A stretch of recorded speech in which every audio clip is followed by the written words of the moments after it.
Yo, what the fuck did we just witness?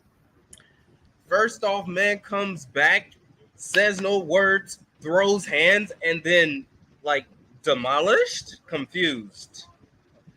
I'm going to be honest with you. I've never seen anybody in a walking boot kick the shit out of a professional fighter without using the walking boot like Jacob Fatu did. Wow. What the hell just happened to our OTC? Okay. No more prayers when the God dies. With the future holds with my palms high. Left in my hands and make it alright like yeah. Never let it know your dreams. Put it into a dark regime. Transform the score machine. I ain't had no pot to piss and now I'm frying competition. Burn my way to top position. Scared he fuck out the kitchen. Let him cook. Let me cook. Let him cook. Let me cook. Let him cook. Let me cook. Let him cook.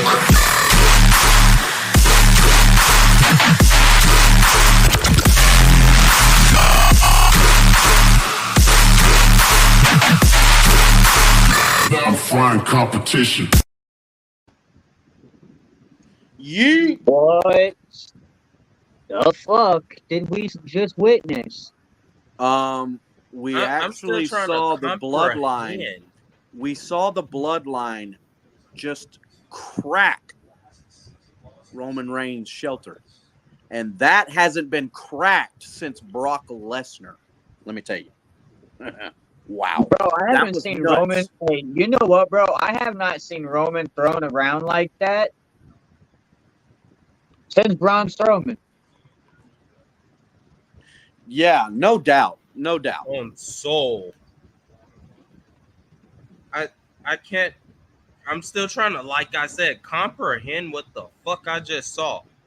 First off, I'm cheering like everybody else because, like I said, my boy came in standing on big business. He ain't say no words. We are going on week 3, and he has yet to pick up a microphone and utter a word, and he's just been demolishing the shit. And then I gotta say, on the sad part, fucking Jacob comes in a fucking walking boot for one. God damn, if that ain't Florida man written all over it, I don't know what is for one. But just drug this man across the fucking arena at this fucking point. Man, Just, like, fuck. not even gonna lie, this has been a great week for wrestling, but I'm starting to think, man, SmackDown might be taking over as the show. And I mean, maybe it's me, but they weren't bleeping out the "fuck you" Solo. No, I noticed that.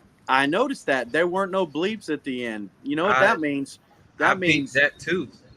And that was on Fox. Right. Which was a stretch. So I was sitting here, I was waiting for the screen to go black. I was waiting for it to get like muted like a motherfucker, and I'm thinking I'm going deaf or the TV broke. Right. But look, no, I heard it. Fuck you, Solo. It's a 2-day a week, and if it's a PLE, there's 3 days a week. They're continuously stretching the boundaries until they get where they want to go, and you can see it every single fucking show. That's great.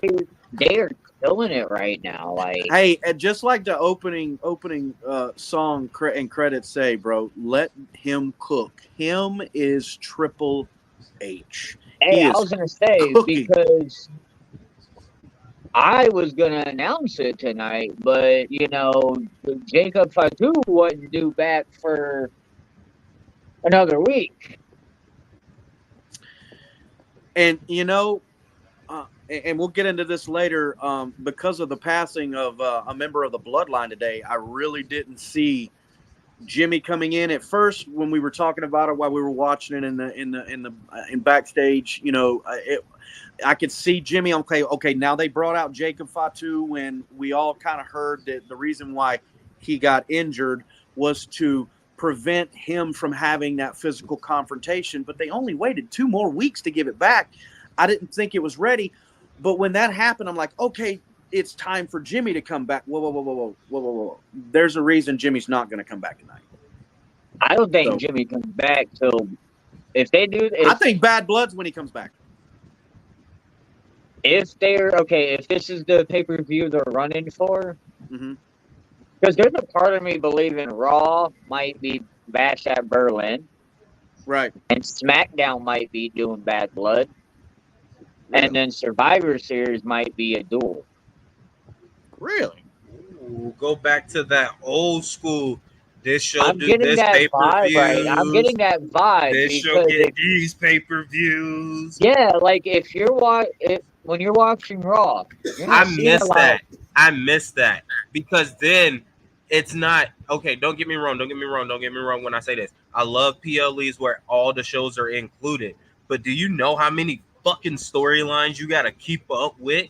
If I had just a Raw PLE to be like, okay, so we got Judgment Day, we got fucking Randy Orton and Gunther. Like, you get what I'm saying? Like, okay, I can focus on those, and then over here on the SmackDown, I can focus on Bloodline and Cody Rhodes Crybabies and waiting for Tiffany Stratton to cash in on Nia Jax because that feud's starting to cook a little bit. That's going to be amazing when it happens. What? Yeah. What? I'm just saying. Evolution is a mystery. Hey, you know, and what's funny is we talked last week about this, and we never could pinpoint exactly why Randy was on Raw all of a sudden. And I figured it out in the promo tonight. When they did it last week, when they did their promo last week, Randy said he brought up the fact that you thought you beat me. You ain't even beat me once. You go back to King of the Ring. You think you beat me? And I'm like, that's why they're pushing this now, because he didn't actually have his shoulders pinned. So they have a segue to bring Randy over there and give him the availability because there's reason for that bout. I mean, but I also you had to expect this path to cross at one point. Oh, absolutely, especially after that match. Like when Orton first came out and he said, all right, you got your title match and you won your championship after beating me at King of the Ring, but did you really beat me? You had to know that was going to be it. Like, you know, he wasn't coming out to go, hey, congratulations, you didn't deserve it, but it was, all right, you won, cool. But, you know. Oh, by the way, real quick, I won't say no more, so you'll know what I'm talking about. Franco confirmed. Heard. For those of you that tune into the Plunder, bro, y'all are going to be excited for what Derek's got cooking. Yes, let me cook. Let me cook. So, hey, Trevor, what's your thought process on this whole thing? Right now, on the whole thing being Randy and Gunther? Trevor, not Derek. Oh, you said Trevor. Okay. But I'm with Derek on which topic, on what standpoint, like the Raw SmackDown, the Randy Gunther. Go with Randy and Gunther. The Randy and Gunther. Yeah. Okay. Realistically, I like it. I like it a lot. Okay. I know we done teased and talked about Randy getting that title run and, you know, all the. I realistically think Gunther wins and retains, but it's a hell of a fucking match. And and that sets up for, because like we just said, with the way that it seems like they're trying to do pay-per-views. I mean, hell, if you watched Raw this week or even previously, they don't tease Bad Blood. Yeah. SmackDown does. So that right there, I mean, you actually got a point, bro. For me, what I see, it's a little different. We all watch football. You're a teacher, so I'm pretty sure you're not doing much on a Saturday mornings between September and December, and you get up on a Saturday morning, you hear that 70-year-old Florida State grad when you get those celebrities up there picking your teams, and Lee Corso, the legend, looks over and says, "Not so fast." Because if you paid attention tonight, I honestly believe that Gunther wins, albeit a folly, because the appearance of one mysterious Giovanni Vinci, he was promoted in a vignette tonight of coming back. So I believe there's potential for Giovanni Vinci to come back in and maybe play interference. But I think what that does is build a match where he actually gets a title shot, and he being Gunther, builds Giovanni back up. That's what I can see happening. How do you do that though when they're on two separate brands? Why? Because like we just been saying, I mean, Randy's on Raw fucking fighting. I mean, maybe Randy was the trade that brought Vinci to SmackDown, and we just didn't see it. Like, if you think about it, like I said, Raw has not advertised Bad Blood at all, so maybe like they're not going to be included. And after Berlin, like their next PLE is fucking when they do the joint at Saudi. Yeah. So Crown Jewel. Yeah. So maybe that I'm might kind not happen. I'm kind of digging I get it. I like it. Yeah, but I'm kind of digging that. I'm thinking, honestly, I didn't notice at all, and it's kind of interesting. And it's very, you can tell you're an educator because, bro, your attentive skills are there. Because the fact that you can even pay attention to that. But, I mean, I can recall, watching the show just like I can recall like 2 or 3 times. I think 2 times is what they promoted Bad Blood tonight. I saw it 2 times.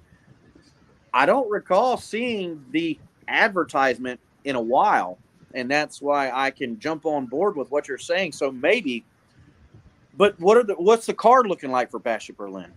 Do you know, Buck Dad? Let me see if they have it updated. Because if there actually is an updated portion of the card that gives us a little detail, we might have a little bit more information on that, because what Trevor's saying actually makes a lot of sense. They used to do that, and they talked about when they split the brands back then, if you remember, guys, that it was not like it used to be. These wrestlers on SmackDown were going to be on SmackDown. You would very rarely see one, cross brands now, when they used to be very constant in that. So maybe that's what they're doing. Maybe it is a dual brand. You got Cody and KO. Yeah. And this is from the WWE website. Right. Gunther and Randy. Damian and Rhea versus Dirty Dom and Liv. We're going to talk about that too. And that's it so far. Okay. So, since we're talking Gunther and Randy, I look at it this way. And Mom, just to answer, Vinci's not. If Vinci interferes, it's because it's a dual brand and Vinci will be there. Yeah, if that's the case, I agree with you. I don't necessarily see him go after Gunther in that way. If he were to go after anybody from Imperium, I see it being more Ludwig. Yeah. And maybe Ludwig somehow gets moved over to SmackDown and splits away from Gunther. That's not it's not really a stretch, because you saw, honestly, I always felt like Vinci was being pushed out of Imperium. He was being mocked. Yeah. So like I can see this the Bad dude don't Blood. talk. Everybody. Oh, what? He don't talk. Right. So like I can see what you're throwing down right there, man. With with Ludwig moving over to SmackDown.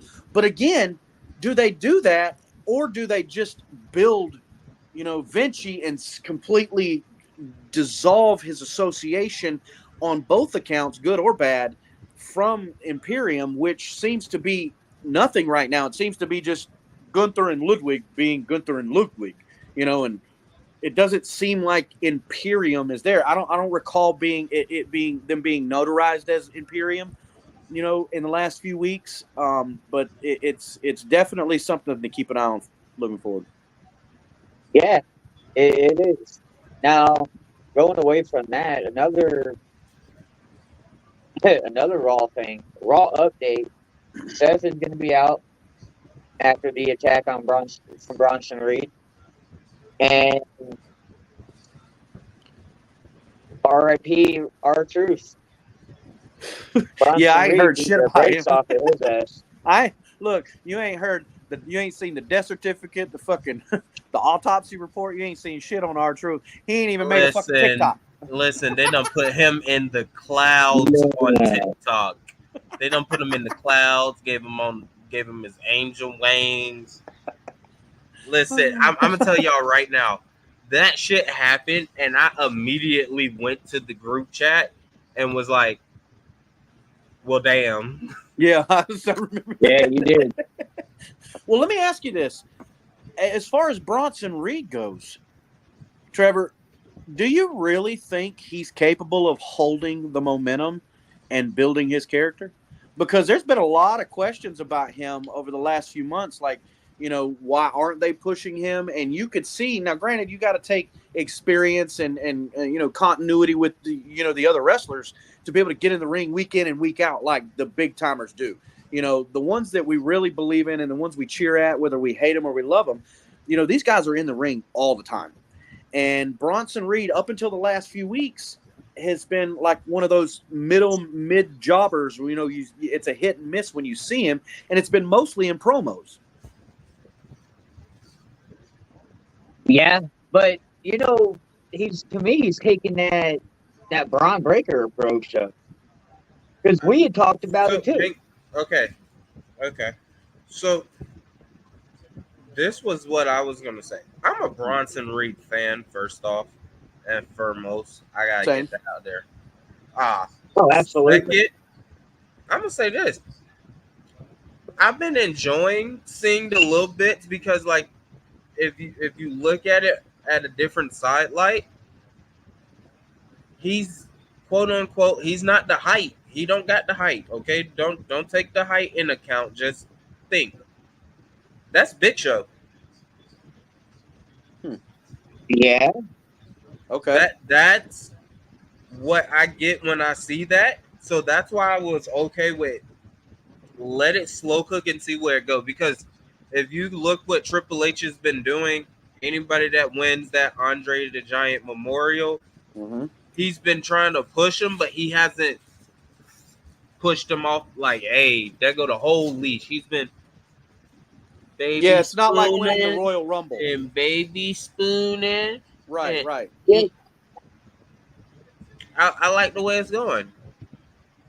Yeah. Well, Mike, being a Bronson, just like you, being a Bronson Reed fan, I've liked, and again, we're all three into this long time storytelling. So, it taking a few weeks to get things going is okay. And look, he dominated in NXT.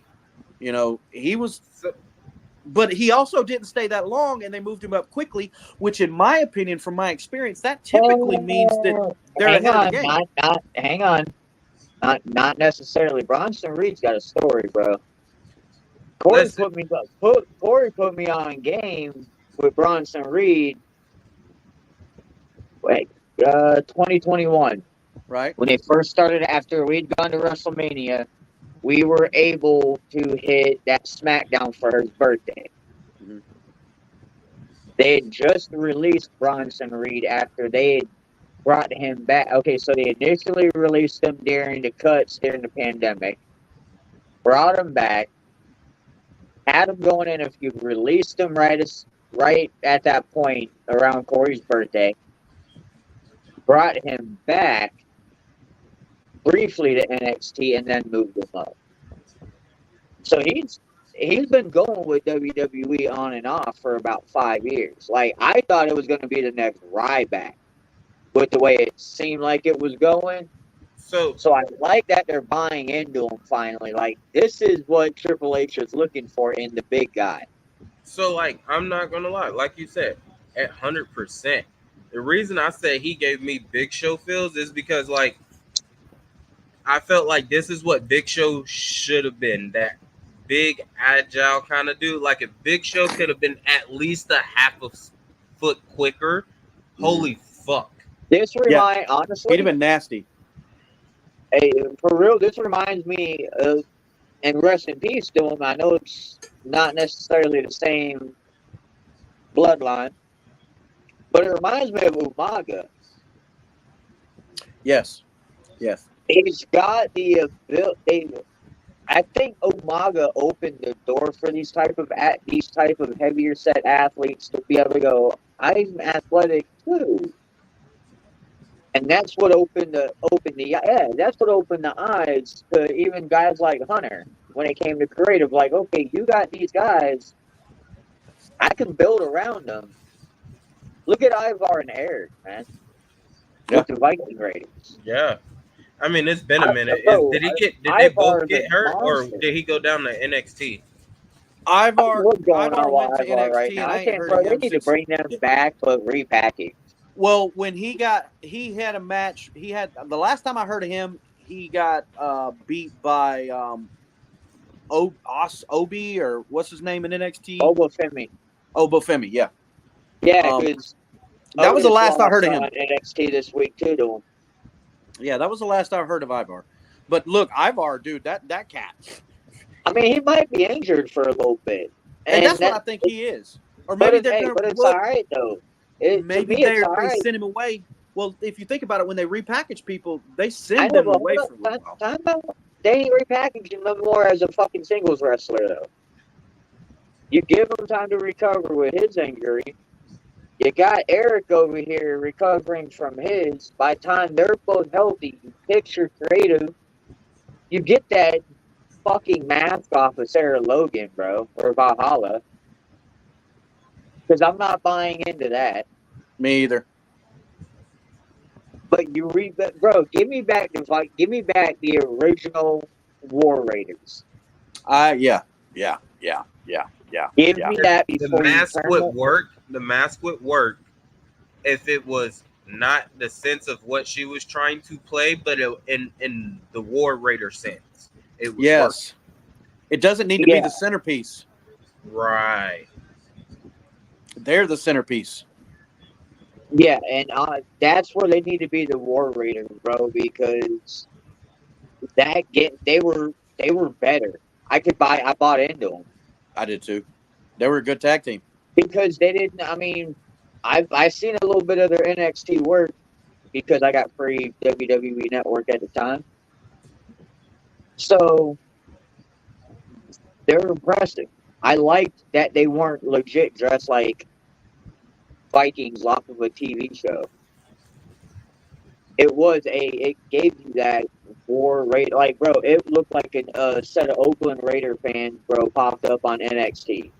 Yeah. I dug it, though, because it was a Viking look, but met with, like, a Road Warrior vibe.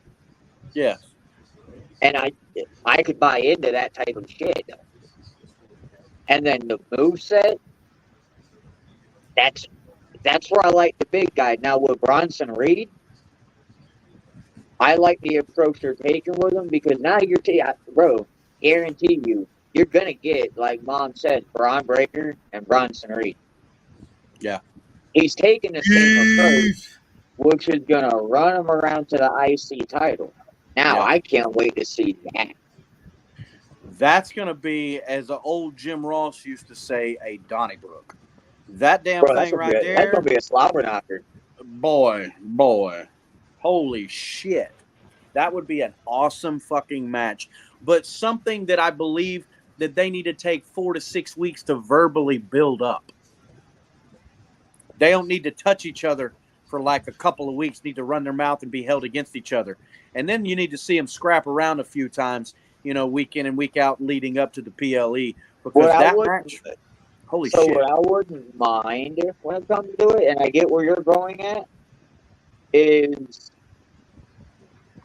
have them both kind of in almost like similar storylines competing, Right. and then they finally come together. Uh-huh.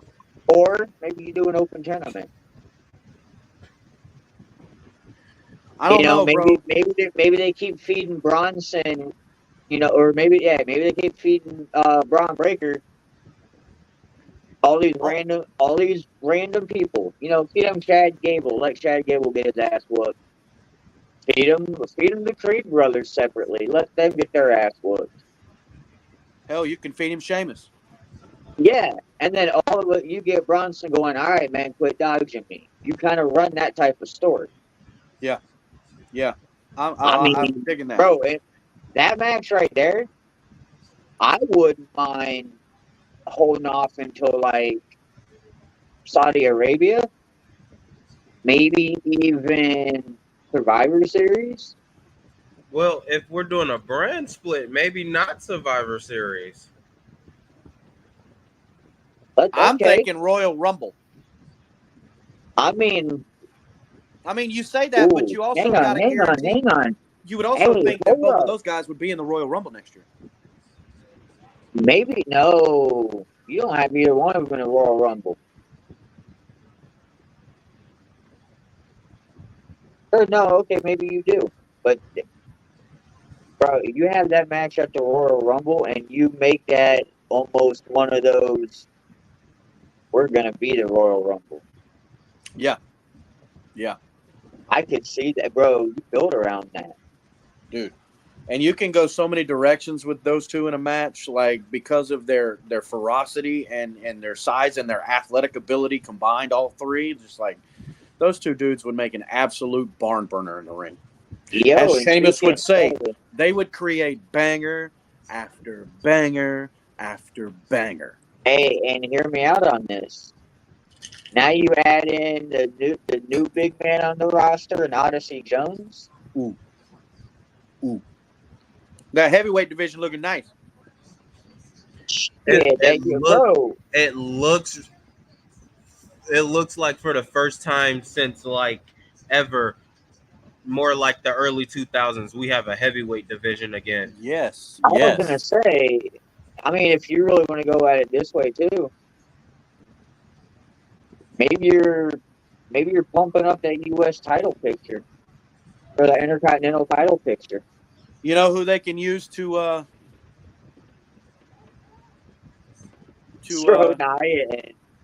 look, I'm thinking maybe throw him in a match with John Cena.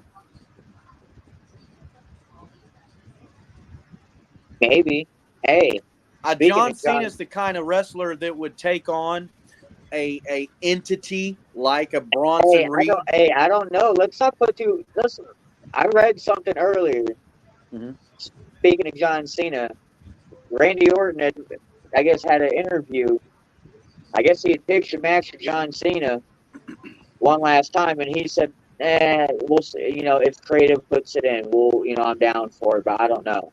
So Randy Orton basically got shot down from John Cena for one final match, unless creative, brings it on. So maybe, bro, what if we go through John Cena's final run and we only see him like a handful of times, like literally a handful of times? Take into consideration how long he's been gone and his age, like you can't expect, get the hell out of here. Nah. Sting was doing it at 75.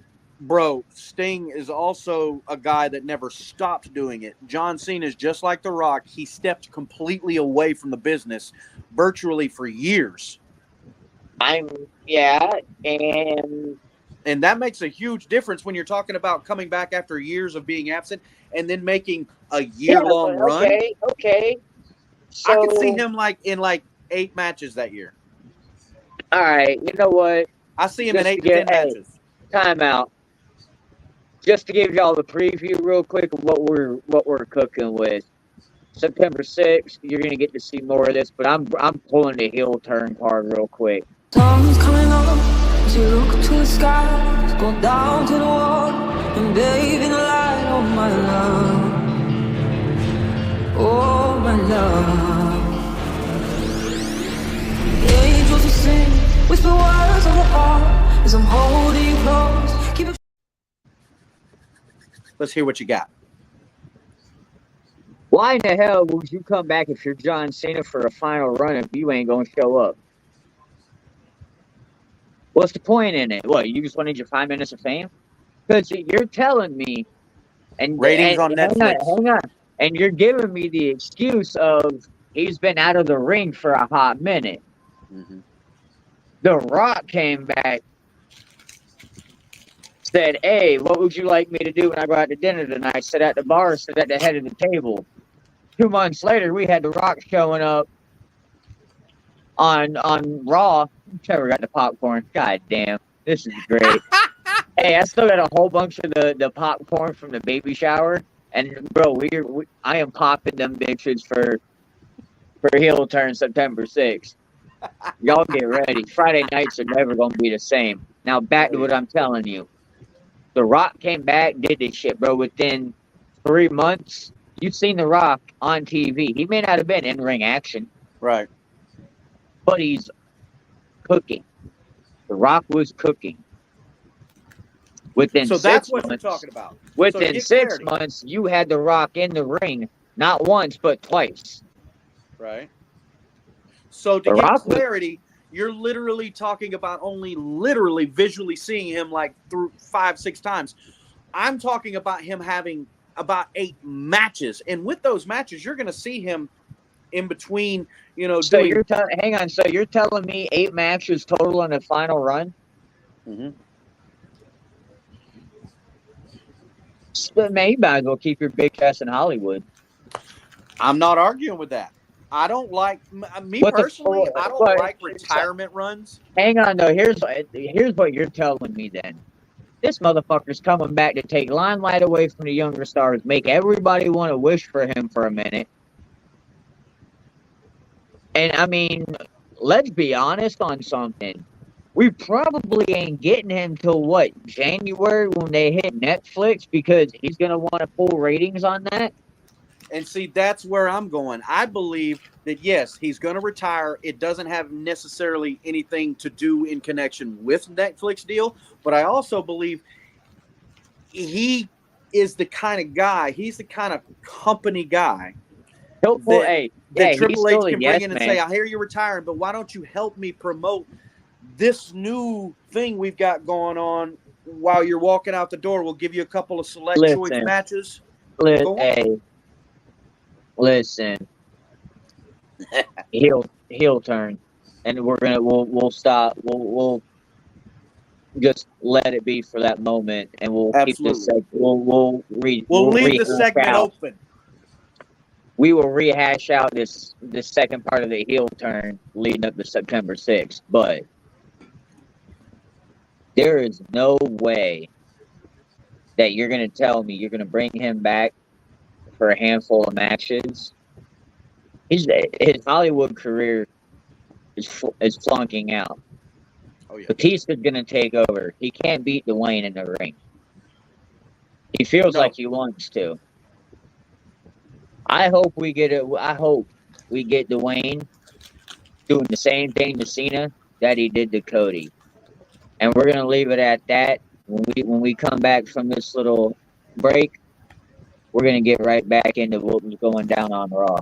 Sun's coming up as you look to the sky, go down to the water and bathe in the light. Oh my love, oh my love. The angels will sing, whisper words of the heart as I'm holding you close. Keep a shelter from the dark. Oh my love.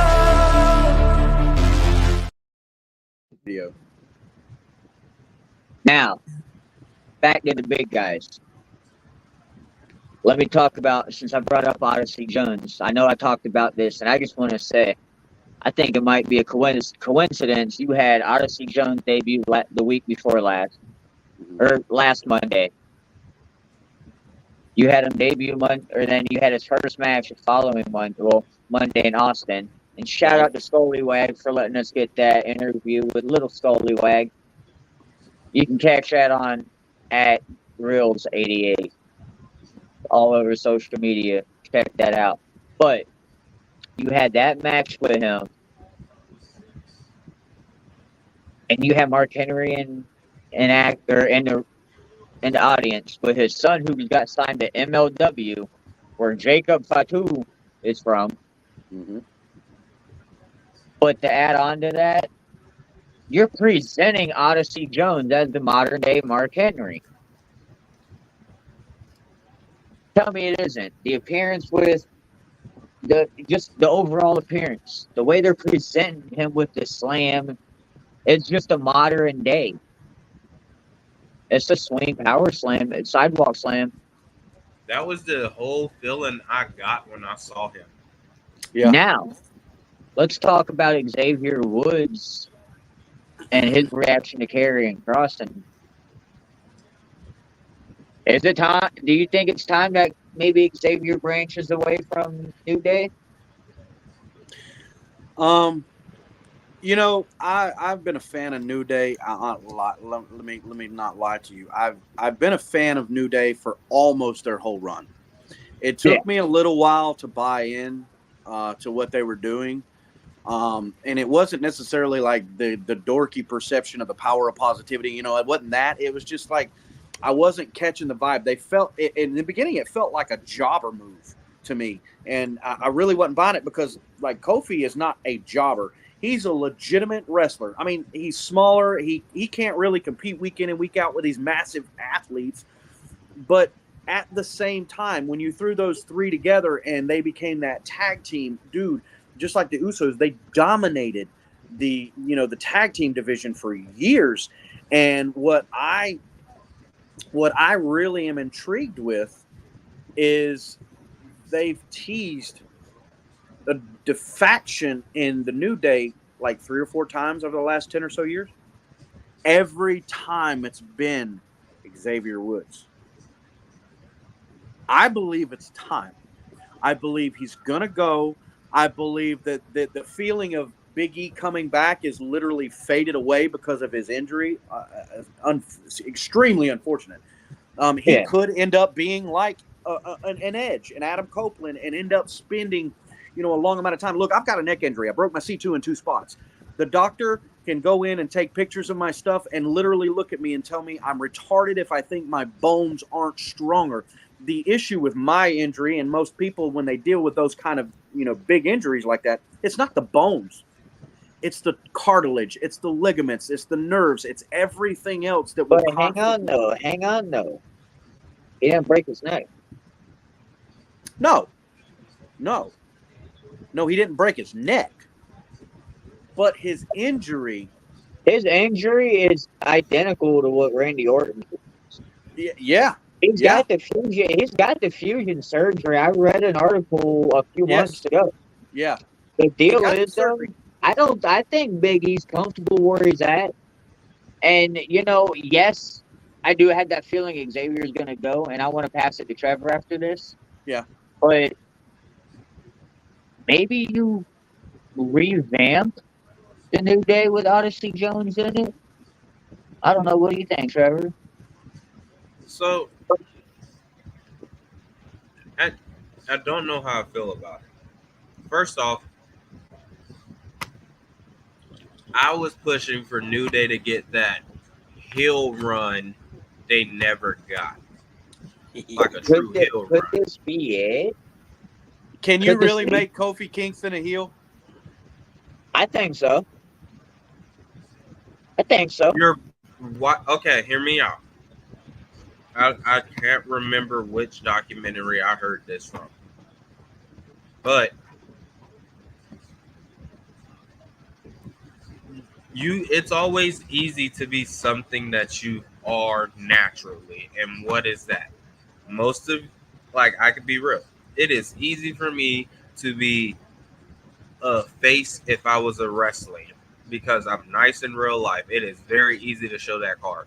What is a challenge? Being a fucking heel and an asshole and telling somebody about themselves and having just that demeanor and presence. That's hard. Right. So if I want that, and Kofi is good at perfecting his craft and devoting to that, I feel like he would be able to be a heel naturally, and it won't look like he's ever been a nice dude in his life. Right. So that's why I don't second guess that. I could see that, but it's just hard for me. I mean, it's just like Rey Mysterio. You've seen him take, you've seen him push the boundaries of the means behind why he does what he does in a time or two in his career with certain matches against certain opponents, but he's never been that heel guy. Kofi Kingston, for me, falls under that echelon of those wrestlers that, like, even John Cena, never a heel, whether you liked him or not. He was never a heel character. Even in his thugonomics, I really didn't buy the heel portion of it. I know. I want to see him get a legit heel run. Right. I think legit. I think John Cena, if you want to look and throw the comparison on that, I think John Cena's probably way more comfortable and way more capable of running a heel turn than Kofi Kingston. Now, not to say, again, I'm a Kofi Kingston fanatic. I love the cat. Like, the way my favorite match to watch that dude in is a Royal Rumble. He makes those matches so fucking entertaining. The way he just creatively, has over the years found ways to stay in those matches. But, all in all, I do believe, you're going to see a heel turn. I don't necessarily think that's the end of the New Day, though. If that happens, I don't necessarily believe, and I'm kind of buying what you're going at, because Odyssey Jones, to me, can benefit in his solo career by hanging with a guy like Kofi Kingston. Absolutely. I agree. I absolutely agree with you on that one. So we're gonna jump on the other side of that feud. Mm-hmm. The Final Testament. Bully Ray set it on Busted Open. I believe it was yesterday. It's time to pull the plug on Final Testament, because really you've got three big guys that are menacing, and they're feuding with nobody. The crowd isn't behind it. It is very 1980s. I believe he had said it feels like it's a Vince McMahon project. Yeah. What do you got, Trevor? Start with you. What do you think about that? Do you agree it's time to pull the plug? Yeah, I was trying to give it the benefit of the doubt, but I think it's time to pull the plug, because it's like, where other than bothering the fuck out of Xavier Woods and the New Day or New Day 2.0, like, what's y'all's purpose? What is y'all's story? Where are y'all trying to get to? Like, I'm not gonna lie, I feel like you have the perfect opportunity to strike at a other faction that is low-key wounded right now in the sense of the Judgment Day and go win the damn titles. But you're not even in the tag team title picture, so, like, what the fuck are you doing? Yeah. That's all I got to say. Otherwise, I'm going to just keep talking in a circle and get pissed off. I kind of agree with you guys. I can't throw a heel turn in here because, like, Buck Dad, you've bled it out of your mouth for a month. Every time we sit down on this show, you have pointed it out at least one time.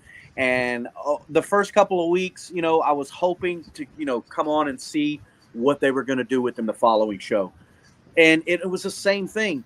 Now, that being said, the only portion of what I could call a heel turn in this reaction is maybe with this deception of a look with, Kofi and the New Day with Odyssey Jones and Xavier Woods. Maybe that's what helps pushes them. They end up beating the hell out of them.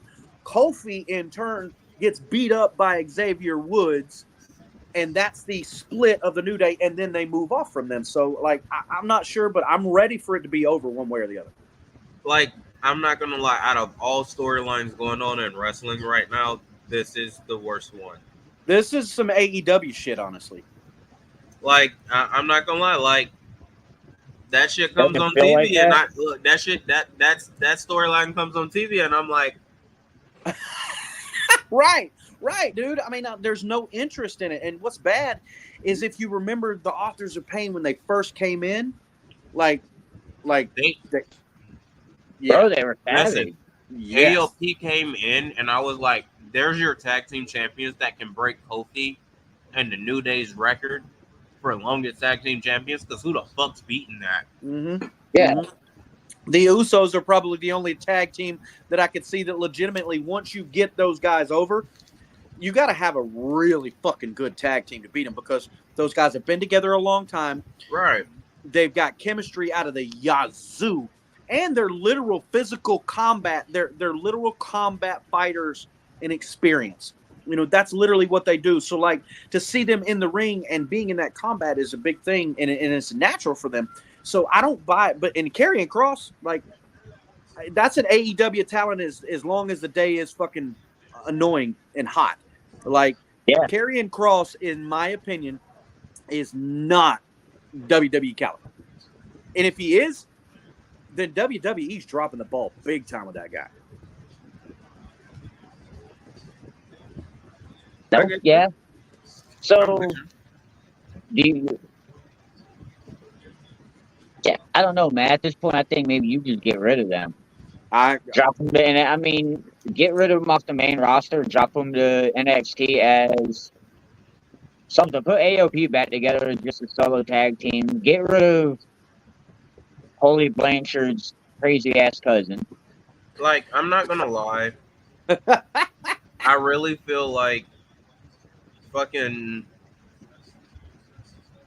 Karrion Kross could be like, and I don't say this to be mean or disrespectful, but he could be like a great mid-card champion that it has like, oh shit, this nigga is touching Miz and Jericho numbers. Like, that's how I see Karrion Kross, and I'm like, so what's the point of the faction? Because like when the faction first got there, I'm like, okay, you got your mid-card guy that's gonna be the leader, and then you got the tag team to just run amok of everybody, and y'all carrying the gold everywhere. And then now I'm like, how do I keep defending something that I'm not even entertained in? Right. It's hard to get. Look, I don't believe I've been entertained by Karrion Kross since he came on the main roster. I like. And I like. I don't think I have. I don't know what it is. I don't know what it is, but like, is okay. I understand and I feel like I connect to the character. Like, I like the character, but it's like, I don't know if that's like too much for him because I get it because there's points in times like there's a weird drop off. Is it his voice? I feel like it's his voice trying to match that dark persona, but like it's not there. I feel. I don't know. If I was creative and it came to Karrion Kross, I'd have him as a solo guy. Yeah, you could keep Scarlett with him, but maybe she cuts a little bit more of the promos. Because, yeah, maybe it is. He's trying to handle that heel persona and it's not working for him.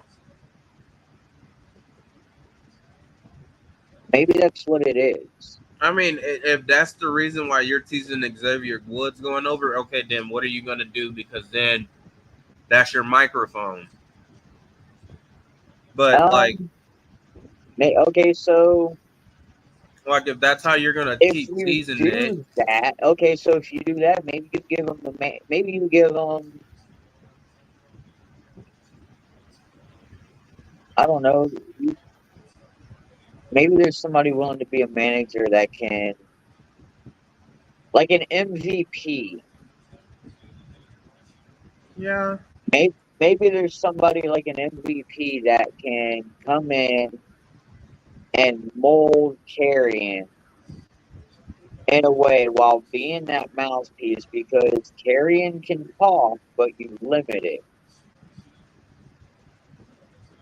maybe you do limit it to the promos, like behind screen, like the vignettes, but you don't let them talk necessarily often in the ring. You have the manager cut the promos, almost like Paul Heyman did for Brock. Brock never talked. Brock was just a muscle. Yeah. Maybe it's time to do that with Kerry. I can see that. It sure won't be MVP after his recent comments about Triple H. But and I'm saying like an MVP type as person. I can dig where you're going with that. But I also want to say that when you say that, bringing that person in for him, you got to be real selective because you can't see his character going many other ways. You know, that sinister style character, I think that's a good side for him. I think that's a good character for him. It's what he's doing with it that's not being received. Yeah, the Final Testament to me, man. I agree with Bully Ray, whatever he's going by. Yeah, but it does feel 80s. Yeah, I like the sinister style. I agree with you, but I don't know. I guess I was expecting something out of him when it came to this faction because I said it. This is legit his last run with it. Like if this doesn't work, there's nowhere else for you. I mean, speaking of MVP, look at Bobby Lashley. Yeah, he's now a free agent. Possibly could pop up at All In. Doubt it, but it's possible. I don't think he's coming back. Maybe I think that was it. Maybe this is. Maybe you just got to cut ties with Carrion, bro. Pull him for a little bit, and I don't know. Look, even Drew McIntyre got sent away. What he do? He went and put in the work, and he came back, and he stays on the main card. I know, but they sent Karrion Kross away already, and they brought him back because he went and built his name up. Right. But at the same time, I was kind of hoping and expecting a Wyatt jump with him because his character kind of does resemble a Bray Wyatt type dark entity. Not necessarily exactly the fireflies and all the demon shit, but it's got that darkness in that same realm. Yeah. The Wyatt family's already established, so he's out of that equation. You seen the Final Testament come up a little bit before that. Hey, what's up, Daniel? But that's the thing, man. Like, it's just one of those. Maybe it's time to part ways for a little bit with him. Send them home until they can get something really creative for them that works. I'm with that, and I would agree with that. I like that. Or maybe send them back to NXT as more of a full time. I personally like that idea. I mean, you can get rid of him and it wouldn't hurt my feelings. But if you want to keep him, NXT is going to be the spot for him, I believe. I believe he can take that character and go places because you don't have a lot of dominating characters in NXT right now, you know. And when they get dominant, they don't stay there long. They move them up to the main roster. Yeah, but at the same time, look at Gargano. Gargano and Ciampa sat down there for what, 3-4 years? Yeah, it felt like a half a career. But the thing is, though, they didn't want to come up. Ben Balor's gone back happily, and he even said he went back to hone his craft again. Yeah. There's nothing wrong with it. It ain't, no. Maybe it's one of those you need to get under Sean for a minute and see what he can do. Maybe revamp how you cut promos. Because Sean does things a little bit more Dusty Rhodes-esque than Hunter does, Absolutely. which I fucking love because of what it's creating down there. Oh yeah, like dude, people don't understand how successful.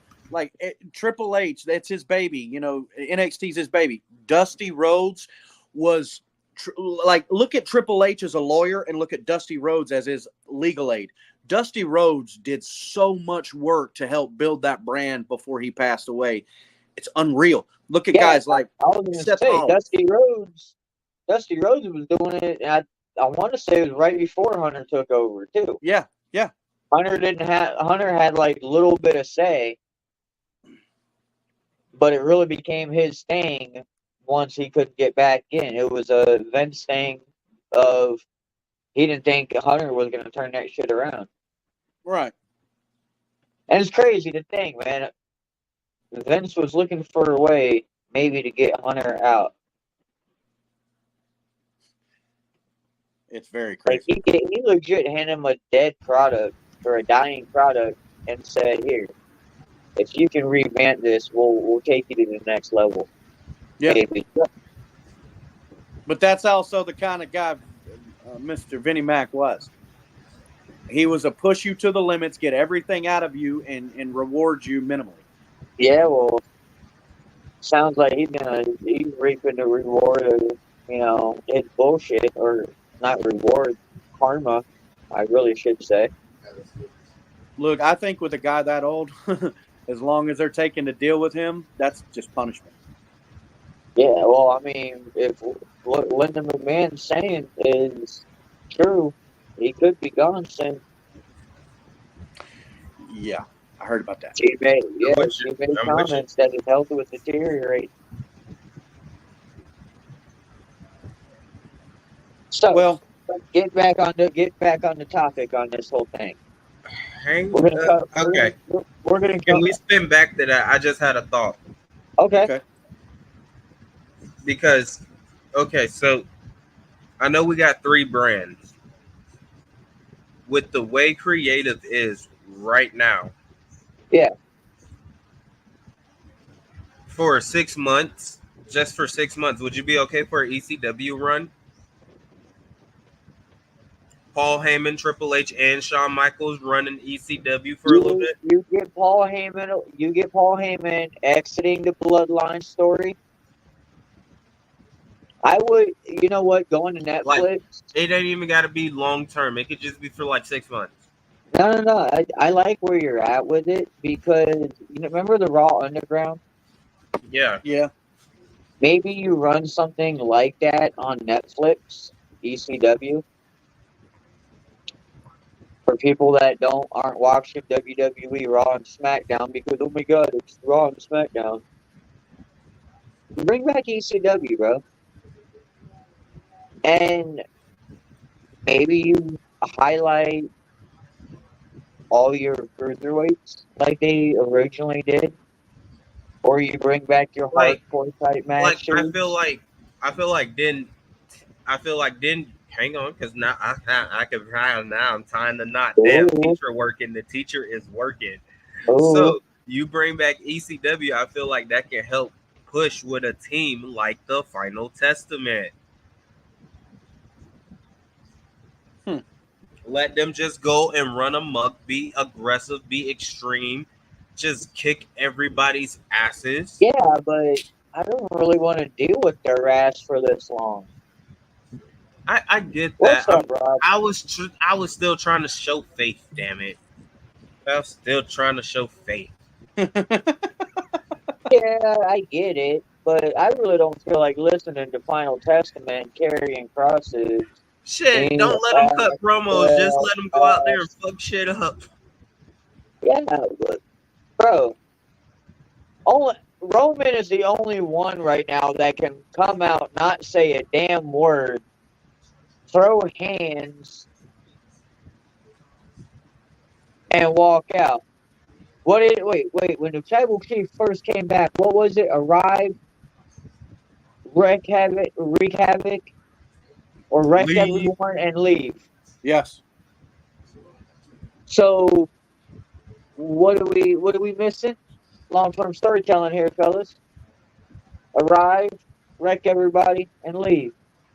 Aura. That's what it ain't even missing. That's what that is. Aura. Yeah. That's long-term storytelling, fellas. That's exactly what it is. Aura. Now, let's carry forward because I like this topic, and let's revisit it.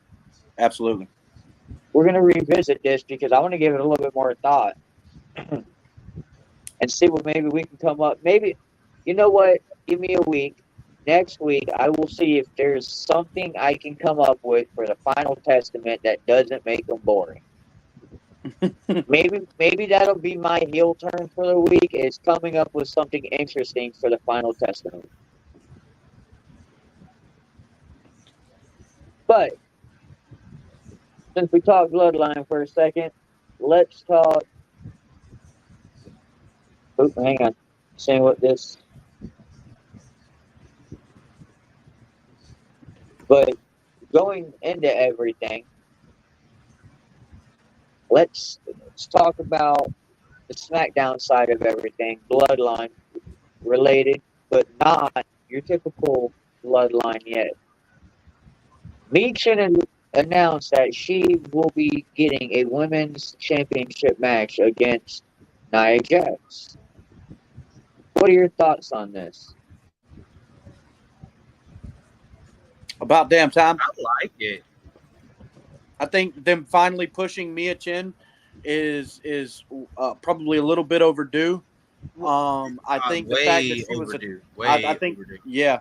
I think the fact that she was, and I'm not a fan of hers per se, but I've seen the talent in the ring, and I believe there's so much more underneath what I have already saw.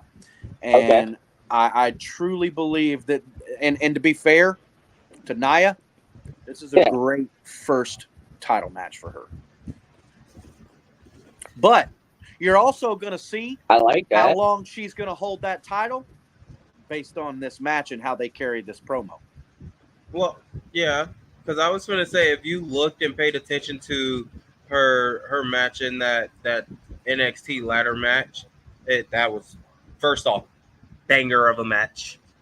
Yeah. Just had to put that out there. Like, women, and I don't mean this in no wrong sense, but we're flying everywhere, okay? Bodies were flying everywhere off of ladders. That's all you needed to know. And she did amazing. I think this is a good way to, like, yeah, she's not going to win the match. Let's be for real. But she is going to be, can you help show and put on a decent match to make Nia look good? Yeah, but can you imagine if Meechin actually beat Nia? I wouldn't even be mad if Meechin came like very close, but because Tiffany Stratton got involved. And when I say very close, I mean in the pinfall.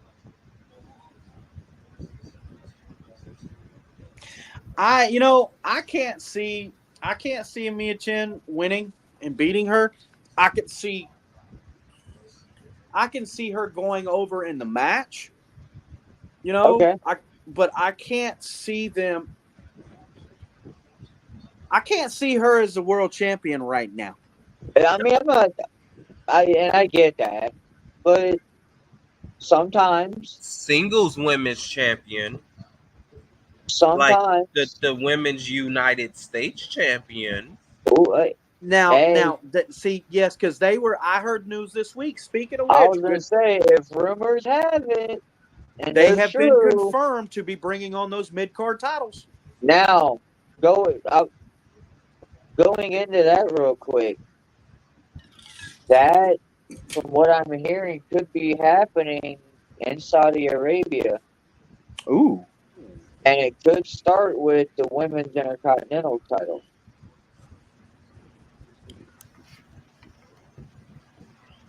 What do you think of that? Because that'd be kind of fucked up to, crown a Women's United States champion in Saudi Arabia. No, it wouldn't. That'd be the most American thing you could do. Yeah, but that's when you gotta have the pay-per-view over in like Saudi Arabia or during like 4th of July. Yeah. I mean, honestly, I thought they could. I mean, if they really wanted to, they could have did it earlier and did that. But I mean, either way, if it's the IC, cool. If it's the United States, I promise you, I'm laughing my ass off, screaming the biggest USA. Well, I put it in the comments because I want everybody that comes on and they see that question and they're listening to us right now. I want you to comment below. But Trevor and Buck Dad, this is to you. Next week, if they are to bring the mid-card titles back, a U.S. title and an Intercontinental title. Now, you can take either title and put it on either brand. It doesn't matter. But you can also assume that one's going to be on one brand and one's going to be on the other. Yeah. That being said, Trevor, who do you see right now? If you were Triple H, who are you putting that belt on right now? You want me to give you one for each show? Yeah, because one's going to be let's just go ahead and presume it's a U.S. and an Intercontinental and just presume the name of the title right there. One's going to be on one brand and one's going to be on the other. Who do you see as the two female mid-card champions right now if you're Triple H? Okay. So I'm gonna start on SmackDown with the US. US. Okay. To give that whole version of that division, that level of the division, like some flair, I should say. I'm going with Piper Nivens for the women's on the U.S. title side. I'm going Piper Nivens. I like that. That's really good. As for the IC, because I don't know if she's injured, I just hope she's in catering and trying to figure out life and what to do. I hope she's not in catering. Tegan Knox.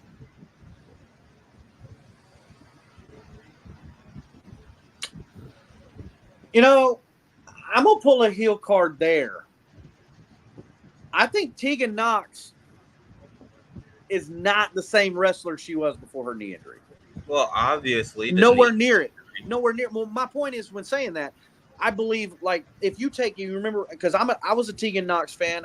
That's when I was big into NXT right in the beginning. And Tegan Knox was a really good wrestler, but right before her injury, she was over, bro. She was way over. So hear me out, though. Yes, it would be out the blue to put the title on Tegan Knox, but I would cook it to finish the feud that never got fucking finished in NXT.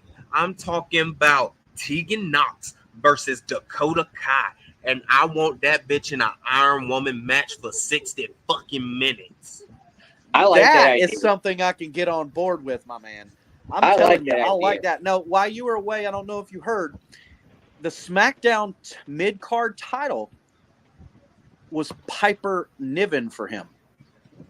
And then Tegan Knox is going to be the Raw mid-card title holder. That's who he would say if he was Triple H right now. So my question to you is, who would you, Triple H, Buck Dad, put the mid-card titles on? All right. I'm going to go. I like your idea, Trevor. So you're Raw. I would go. Actually, you know what? Your SmackDown. I'm gonna start there since we're talking Piper Niven. I'm gonna go to the other side. I'm gonna go Chelsea Green. Ooh. Okay. So I was gonna cook that storyline to have Chelsea Green, Piper Niven finally break up for the match. Yeah, what's up, that Daniel? would be the part to determine. That would be the match to determine the champion. Now on Raw. Maybe that's where you put something on, Io Sky again. You know who else I just thought about and thought was a good idea? Lyra Valkyria. You stole it. That's not a bad Still- idea either. But if it's mid, I don't see her mid card. I see her as the world's women's champion. I don't see her. Bro, As I love Valkyria, bro. I I get like that. Valkyria.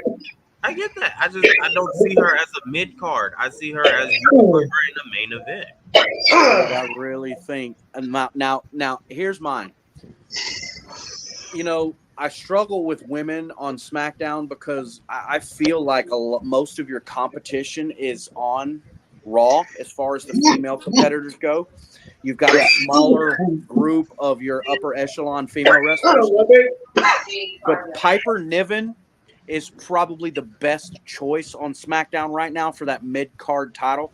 I think she's so close to the main title picture. This is what I think you do for Chelsea Green. I mean, So my other one for Raw, real quick, I was think gonna Chelsea be, Green is built up by that title, though, instead of Piper Niven giving that title some kind of substance. I think there's two. What different about our Money in the reasons. Bank champion? No, because that's main event. That's main event, hands Yeah. down. Tiffany Stratton is a main event. Yes. Okay. wrestler. On Raw, Sister Abigail. So Why? they're on. Hang on. Is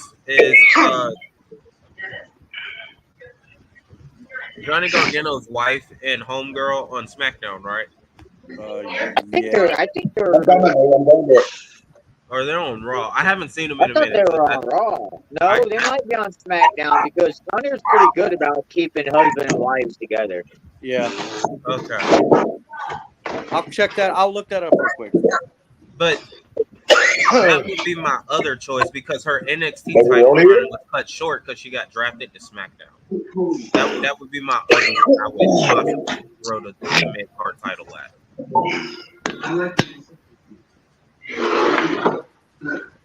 Okay, I like that idea. I'm so But sorry. I can't remember their name. I'm still on. You got to give Piper and Chelsea that main event for You're not wrong. You're not wrong. that women's intercontinental. It has to be the women's intercontinental title, just for sheer fact of you got Matt Cardona as what is it? Your Ring of Honor international champion or something like that, or Right. TNA international champion. Like he carries one of the TNA belts that's towards the Intercontinental, and I could see No. a Matt Cardona and Chelsea Green little reunion and a crossover. Sorry about that, guys. Now, you do that mid card, you do those women mid card titles. You let them be on all three, you let them go to either SmackDown or NXT. Candice LeRae is on SmackDown. Candice LeRae's on SmackDown, but you still do not put her in that mix. I'm not sold on her as a champion, no matter even if it's mid card. What about Indy Hartwell? That's who I was trying to think of. I but need for to see life, more I can't of think her. name. I need to see more from her. I think she's capable, but I'm agreeing with you, Buck Dad. I think she needs to see more ring time before most anybody can make that decision. Well, I know she was As far as the phenomenal. fans I know she was one of the top women during her time in NXT. So I'm going to give her flowers there. But I still have not seen enough of her to be like, yeah, you could be a mid-card champion. I mean, shit, you could put Piper Niven and Naomi in a feud for the match or for the belt. Bro, I'd love to see Jade Cargill. Bianca maybe at this point. You could easily put Bianca to boost up a mid-card title. Blair Davenport. Blair Davenport. Hey, who was that girl that won the night that beat Naomi? Blair Blair Davenport. Davenport. Yeah, bro. She wrestles good. Yeah. Oh, you ain't seen shit from her yet. I'm just saying that. You just getting started, boss. Bro, hey, Daniel, go look up Bash at the Beach last year. Roxanne Perez and Blair Davenport. Okay. That was a fire match, in my opinion. And that wasn't even for a title. There was Man, no even champion at that point. They were still making Roxanne Perez the crybaby babyface on NXT because she was Booker's little draft pick. I had everybody at the shop reminiscing about wrestling. Well, good. Tell them to tune in to Heel Turn. No, I'm saying I was tattooing late. And you know I had fucking Friday Night SmackDown. When I turned it on, I turned it on a little late. I turned it on right when Davenport beat Bianca. Okay.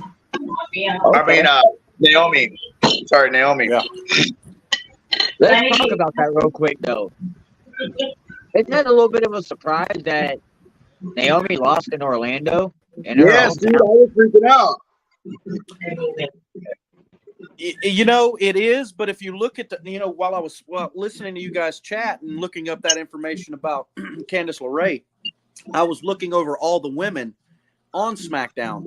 And honestly, not really. She's probably outside of Bayley and Bianca, she's probably the best wrestler on the SmackDown roster as far as women go when it pertains to being able to come in with a new talent, a fresh talent, a young talent, and be able to make sure that match is smooth and that person goes over.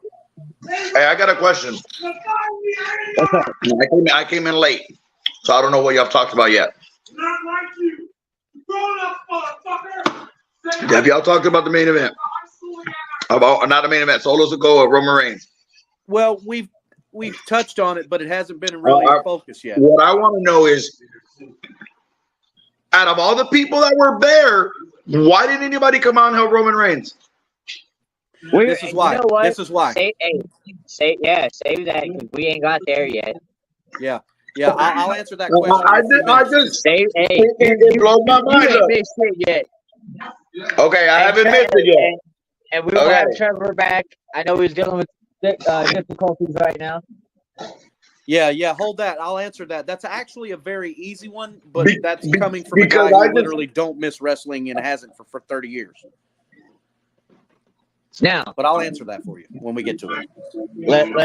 We're talking mid-card titles. Let's kind of bounce over to tag team titles for a second on SmackDown. We now know who is going to be facing the Bloodline for the WWE Tag Team titles at what is it? Bash at Berlin. Yes. The Street Profits are going to take on Tama Tonga and Tonga Loa. Or Jacob Fatu. It's going to be, it probably won't be either one of them. It's going to be somebody else from the Bloodline. Because Fatu's still hurt. He was wearing a boot tonight. Even though he still wrestled, they won't let him wrestle with that boot on. Well, no, hear me out, though. And this is where I was taught. I briefly touched it earlier. And we're going to get to it later. But with that walking boot,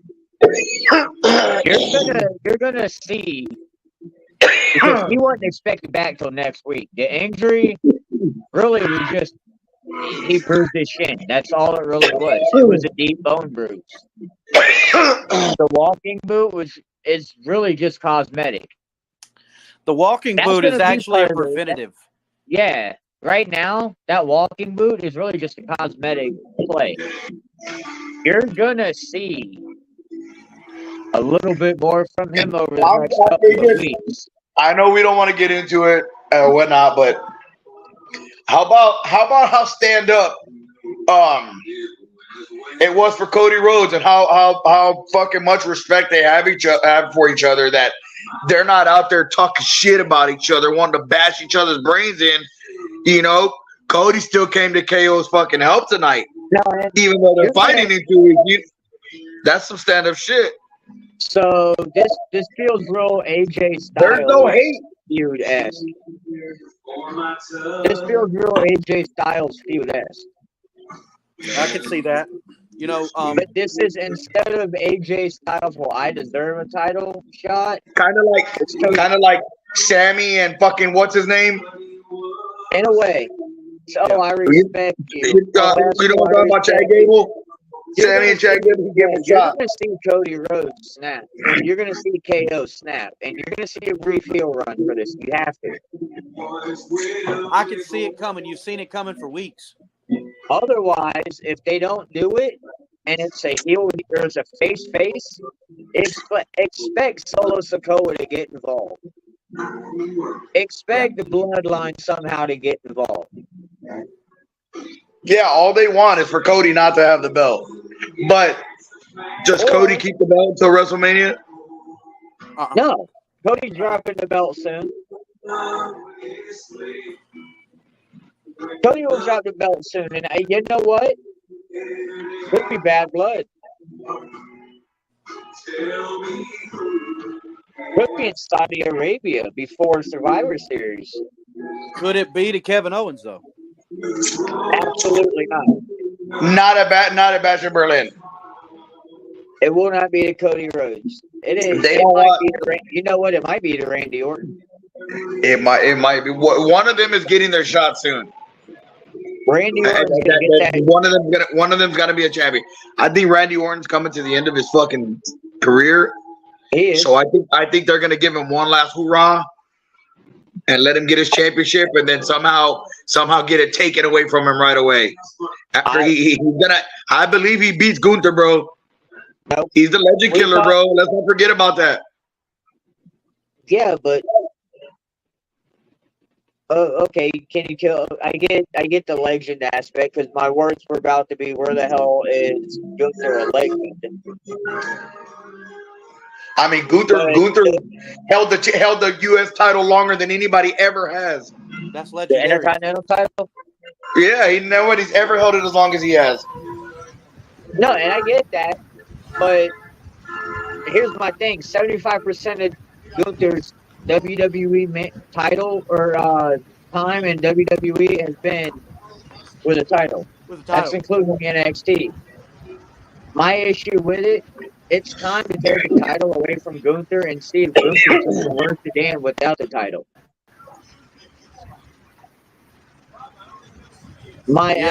Is it from Randy Orton? No. I like your thought process about the legend killer. But the legend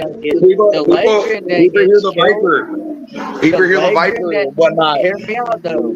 The legend that gets killed is the one that Cody Rhodes has about keeping that undisputed title and winning the championship that his dad never held. That legend gets killed. You know, legend killer. You said legend killer. And we talked John Cena earlier, and you just put something in my head. What if Randy Orton's John Cena's last match? Hey. In the words of John Cena, and I What said if it it's earlier, both of their last match? And we In the don't know words it. in the words, hang on though. In the words of That John wouldn't be Cena, Orton's last match. No, Orton's gonna fucking run a little bit. I think they're gonna let him win. Orton signed a And he's gonna have contract a last hoorah. until like I hope he has 2030. the last hoorah. Guys, we're talking the end of 2025. yeah. But here's my deal though. Orton already stated it that he had pictured the John Cena. Mm-hmm. John Cena said it depends on creative. What if creative already has 2 dozen matches in line and none of them state Randy Orton's name? What if John Cena does his 8 matches that you're predicting there, and not any of them are a John Cena classic? I think that would shit on the whole WWE universe if they did that. Maybe. What if the fans don't call? What if the fans don't call for it? What if they're not clamoring for it? I mean, we've claimed as soon as we heard that announcement, the 3 of us for sure. I know I'm not sure about Daniel, but the 3 of us for sure. We all mentioned the only match we mentioned a couple of fresh matches that we've never seen John Cena in with opponents, but every one of us mentioned those classic Rock Cena, Randy Orton, and as far as Rock Cena, that's great. Randy Orton and John Cena was a way better program than the Rock. I want CM and Punk and John Cena. Oh my God, yes.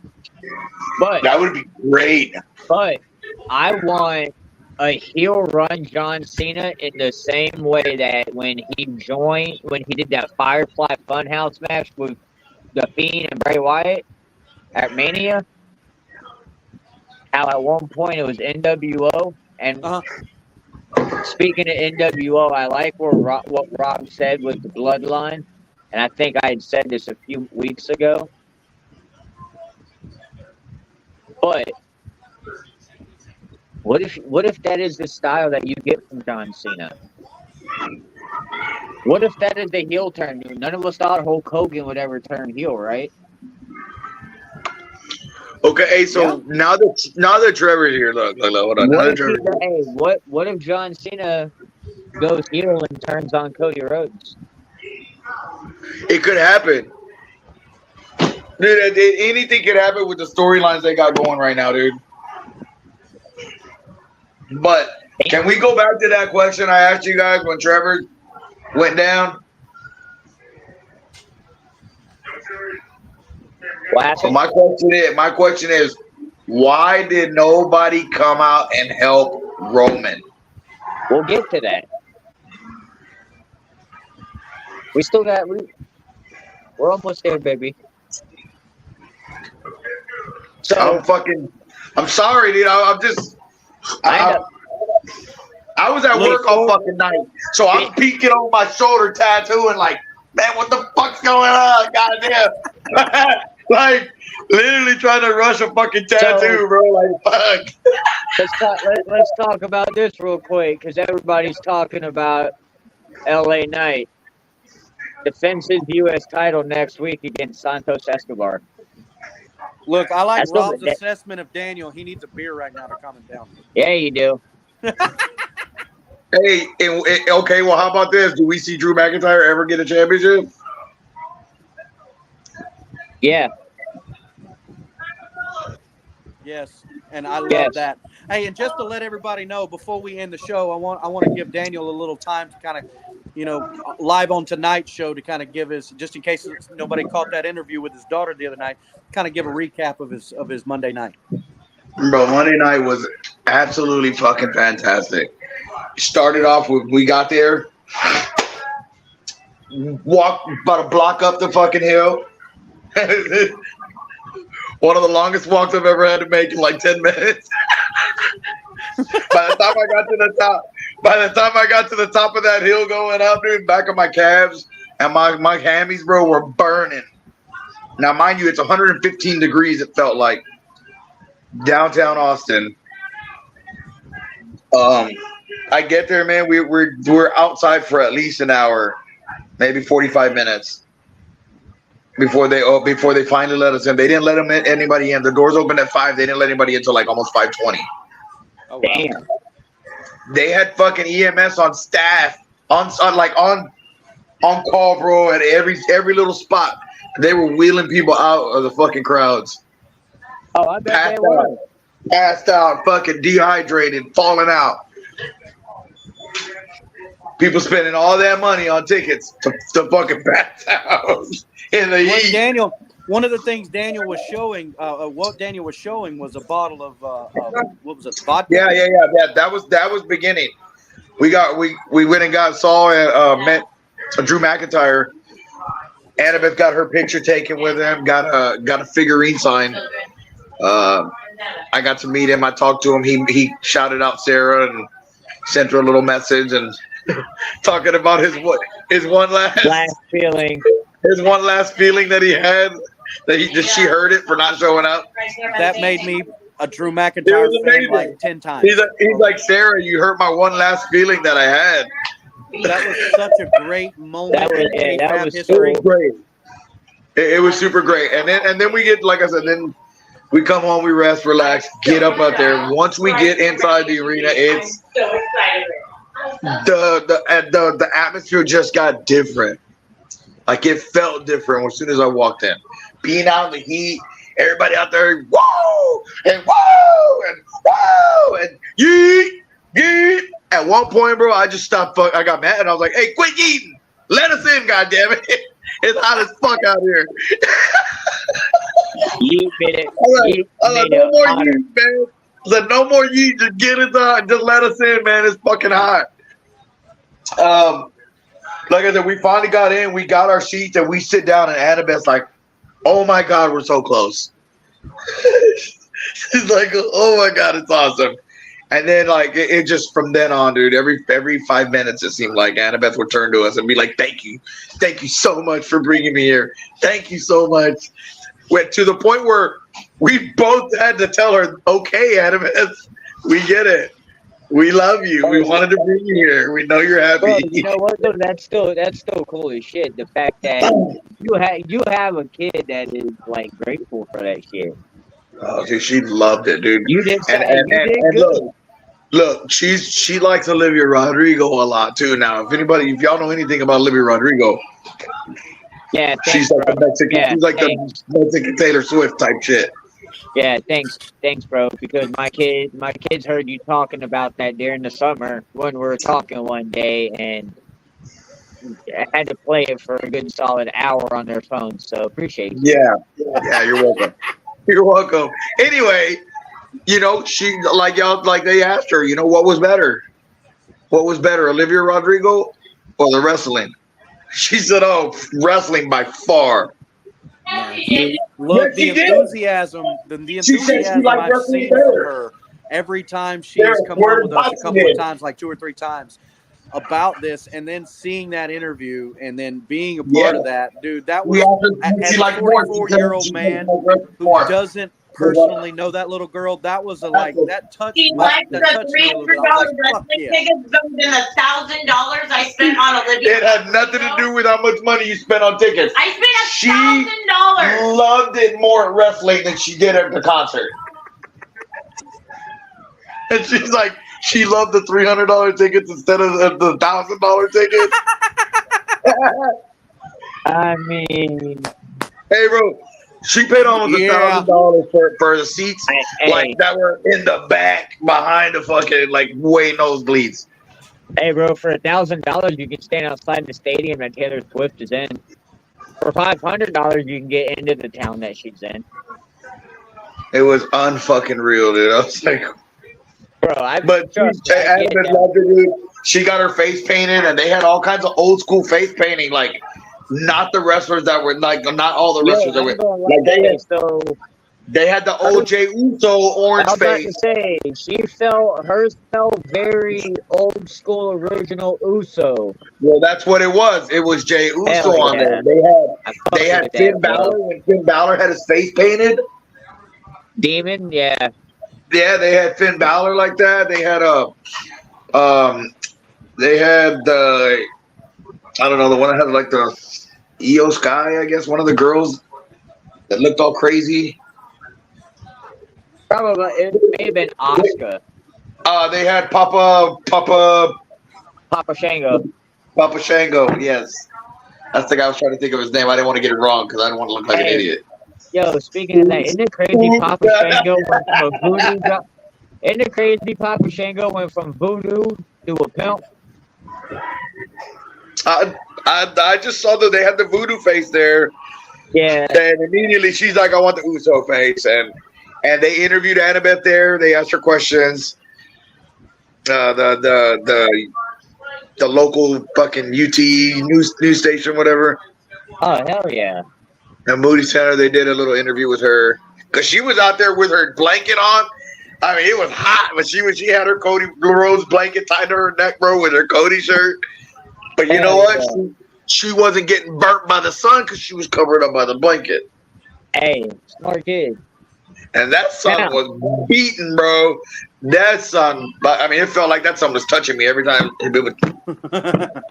Oh, we feel. Hey, trust me, we feel you down here. Look, the Panhandle be feeling that all the time. Fuck, dude, it is stupid. And see, y'all got a different heat. Y'all got a heat that can choke a donkey. You know, the humid. Does more than that shit. Yeah, the humid. You come to Texas, bro. It's like they say, what's the weather like in Texas? And they say, have you ever been cremated? Because that's what it's like. Hey, you want to know what it's like right now in Tampa? You want to know what it's like in Tampa right now? You ever been to a crab boil? I'm You ever? Okay, listen to me. This what it's like right now. This what it's you like say in you Florida. say crab boiled. I Right think now. of that. Hang on. This what it's like in Florida. You and all your friends decided in the middle of the day that you decided you wanted to partay and you wanted to fry and boil and grill shit and use nothing but propane and fire, and it's just hot as fuck. Oh, and Okay, don't y'all. forget, you gotta pull down sweat and you ain't did nothing but just stand there. Y'all know I'm a fucking diehard Bucks fan. I'm a super fan. I Right? know. I So can't wait for you guys to come out here. Wait. So- Real quick. Not to cut you off. Bucks fans, please don't forget to start hydrating. Week 1 is going to be hot as fuck. hey, I know. That's what I'm getting at. Start So- hydrating now. Yeah, So Wait, I wait, went water? to With water the or Chicago alcohol? Bear game. I went to the Bear game a few years ago. I want to say when Mike Glennon was the quarterback of the Bears, and he came to visit, I know. and we beat the shit out of him. We beat the shit out of Chicago that day. But me and Sarah left in the third fucking quarter. I have never been that hot in my life to leave a fucking game, dude, that I love so much.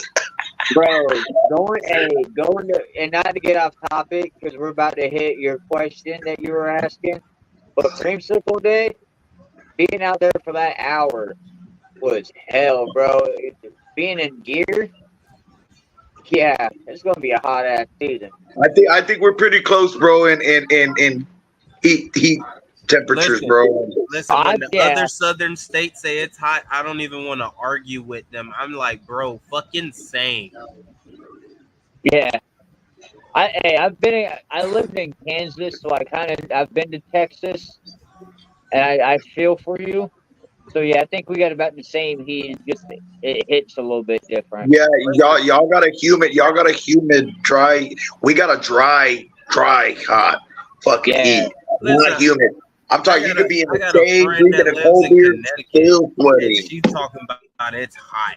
I'm like, bitch, you're in Connecticut. It's not hot in fucking Connecticut. What is it? 78 degrees. Hey, Like, I'm like, shut up. It's hot as fuck balmy down 82. here. no, baby. So now I'm gonna ask you a question now. 'Cause Hold we're on. about to hit this. Let's not end the show on a bad note. Let me go ahead and break the tragic news today. For those that don't know, I don't want to end the show on a bad note. We ain't in it yet, Okay. so go ahead. Yeah, we're talking, but Hold on. Everybody, just in case you haven't heard today, the Bloodline has been in the top of the storylines in WWE for 4 years, and today it made an inconvenient, sad note into the WWE universe when Afa Anoy, is that pronounced right? Afa Anoy. I know why. I know The why. Wild Samoan, I know part of the why. Wild Samoans passed away today. And it was very tragic because here, a month ago, maybe, you lost the other one, Sika. Yeah, The Wild Samoans are hey, the officially Wild done. Samoans, one of the greatest tag team champions ever. And you know what I feel is, you see those, if you ever walk around and you're in a public place and you see that old couple that looks like they're 25 because they're so in love, and the wife passes away or the husband passes away, and you think to yourself, like, instantly, that's the kind of guy that won't make it long after their spouse passes because of that connection. How uncanny is it? We just lost Sika a month-ish ago, and now Afa has passed away. And let me tell you, Hey, if and you're Afa not did it. over 30 years old and you And have no Afa clue just who the spoke. Wild Samoans are, go to YouTube, type in Wild Samoans full match. Absolutely insane. Funeral, didn't he? Huh? Alpha just spoke at Sika's funeral, didn't he? Yes. Yeah. Yes. Afa actually spent 3 stretches in WWE. He So- actually lost his job, he claims, one time. They said he got fired one time because he went to his child's birth. I want to say it was Samu. not his child, but Samu. Yeah, Samu and what's his name was his child. He's got Rikishi. Well, he's got 3 kids, but 2 of them aren't in wrestling, or 2 of them are in wrestling, and 1 of them isn't. Rikishi is one son, Samu is the other one, and I can't remember the other kid's name. But Rikishi is also the father, if you don't know, of the Usos, which is a huge reason why you guarantee you didn't see Jimmy Uso, regardless of what they had planned. I mean, that's his grandfather. So, like, it's a sad thing. No, Jimmy, I think, is being held off till Berlin. I want to say they're waiting for the right moment, the same way, you know, they've done with a lot of things. Okay, so why did they help Roman? Why didn't anybody help Roman? Give me the answer. Now, the reason you didn't get help for Roman right now, you don't need it. You said that Trevor said it to begin the show. This man has done Roman, and this is how you know that Roman is the GOAT. He's done nothing but walk in, not say a damn word, whoop ass, and walk out. It's only fair that the bloodline fought back a little bit tonight. Absolutely. And it's okay because it makes you turn around just like right now and say, why didn't somebody come out and help? We were sitting right here as SmackDown was going off, just talking. And we literally started the show with our raw reactions of what the hell we just witnessed. Not to mention, to kind of pull off of what he said, Daniel. Number one, when you have an entity like Roman Reigns who held the title for such a long period of time, and it took 2 years for one man to beat him. It took that one man 2 years of building up and going after him and dealing with it to beat Roman Reigns. So hold on, hear me out. Let me finish. One, you take his persona. It's way up here, right? You bring 2 or 3 people out to help him, and it doesn't make him look as strong. Number one. Number 2, he is building Solo's character while getting his ass beat. No, negative. It's exactly the reason that you see that man in a walking boot right now. They didn't want to cross paths of Roman and Jacob one-on-one. And what do? You bring Jacob in to save Solo's ass, just like it took bringing Jacob into the bloodline for him not to cross paths with Solo. Yep. It goes back to the reports that they held Jacob Fatu out a little sooner because he would overtake the persona of Solo and really, like, I remember Daniel asking me the same question. Where's Jacob Fatu? Where's he at? Didn't they sign him? I remember these conversations. Yes. So now this is the one man in that bloodline, Daniel, that can match Roman one-on-one, bro. It ain't Solo. Absolutely. It's not Solo. Fuck no. If you wanted his necklace, you got to go to my enforcer. Roman ain't gonna get his hands on Solo like that until November when we get Survivor Series. Yeah, I agree. There's going to be a lot of build up and interference in that program. You're gonna get a lot. Okay, here's my retort to what you were saying, Derek. Roman held that thing for 2 years. You said, right? 4. Yeah. 4. It took Cody Rhodes 2 years to go after that bitch. Yeah, it took Cody 2 years to get it. Okay, so let's be real. How many of those actual fights did he fight by himself? It don't matter. He did. He was the perfect. The initial 2 when he came back and fucked up the Fiend and Braun Strowman, took his title back, and then he sat there and told Jey Uso to sit the fuck down. Touche. Yep. Very true. Very true. Now, for me, what I saw tonight was Roman come out there and do exactly what we all expected Roman to do, which is what everyone expects Roman to do, and that's clean house, because his character He's been gone for 3 months, and I think it's gained momentum at being fucking over. You know, but what I saw tonight was the first glimpse, like you were, branching on, is that interaction with. Because that's what I'm waiting on. I'm a real wrestling fan, and I know where this is going, and I can't wait to see Jacob Fatu tangle up with Roman Reigns. Now, do we get that before this feud? Because I honestly predicted Jacob Fatu to turn on Solo. But does he turn on Solo in part for Roman, or does he turn on Solo and take the head of the table? I think he takes the head of the table. I think he goes after the head of that bloodline. What do you think, Trevor? I mean, let's be real. Who can stop him? He's gonna start his own blood. It's gonna be him and the Tongans. Exile. You're gonna exile Stop the Solo. werewolf right now, though, bro. Who can stop the werewolf? Okay, let's be real. Let's be real. Right now, the focus is what? The Ula Fala. That is the focus of this shit right now. That shit got everybody looking stupid and dumb. What movie was it where everybody was chasing this dumbass piece of shit, and it was like everybody just went to whooping their ass, and it was like this thing for like some meaningless fucking. Oh, that was the vote like 4 years ago for presidency.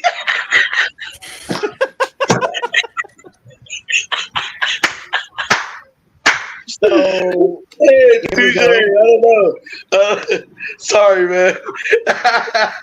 I mean, here we go on this one then. You exile Solo, because you even brought it up, Trevor. Solo had told Tama Tonga that if Roman wins and gets that Ula Fala back, you have to acknowledge him as a tribal chief. I have to acknowledge him as the tribal chief. Solo's going to acknowledge Roman as that tribal chief once again, and he's going to fall in line. Because they always do. Jacob takes over the head of that bloodline because The Rock comes back and anoints him as that head of that enforcer, his part of that bloodline. Yes, he goes for the tribal chief, but that's when you get that down the line.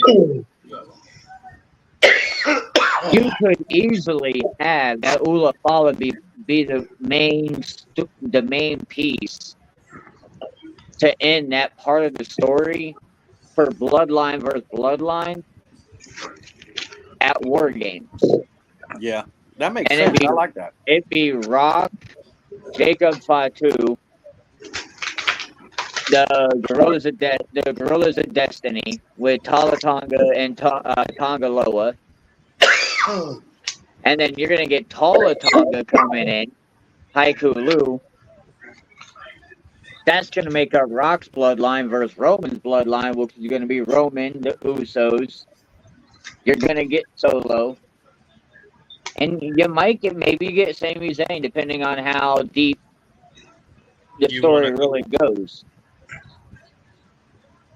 Because I can see Sami easily standing by Jay's side at this time because of them having the tag team championship. Because I think Jay Uso does get that tag team title run with Sami Zayn, like we were talking about last week. Yeah, I do too. Now it makes a little bit more sense.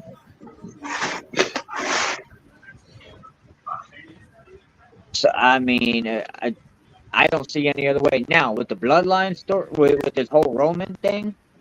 Yeah. The reason you didn't have anybody save him, bro, you had to have him get beat up a little bit. You had to have him get beat up a little bit to make everybody clamor for him to need somebody to have his back. We know the numbers are against Roman, but so far he's come out walking out. Right, I get it. So, now, what I find kind of ironic is that shield bomb.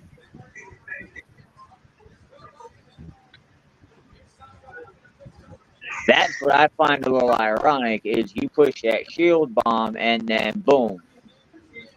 You put Roman down with it. You put Paul Heyman down with it. You put Jimmy down with it. You know it's going to go a little bit deeper down the line. Yeah. You know Roman's going to have to call Seth when Seth is healed up. When do we see Zilla?